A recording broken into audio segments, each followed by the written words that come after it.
Hi, it's Paul from HEYNER UK. Today we're going to change wiper blade on the Mercedes B-Class. That's 2013 model. This car takes wiper blades on the pinched up type fitting.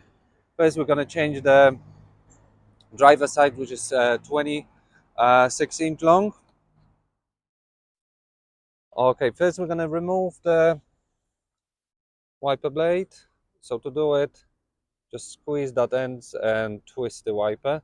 Of course, it might be different type of removing. That's depend on the brand of the wiper blade. To fit HEYNER all-season wiper blade on this wiper arm, we will need pinched up adapters. I'll take one now. First, we're going to fit this PT-3 adapter on the wiper arm. So to do it, we open the adapter by pulling the head. See this little arrows here. I'm gonna lift the wiper arm, and starting from this side,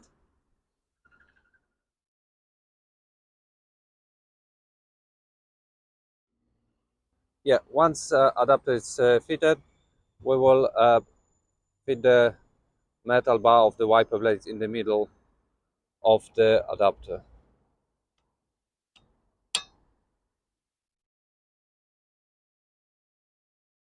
Yep, and on the other side you do exactly the same, and job done. Thank you for watching. See you in the next video.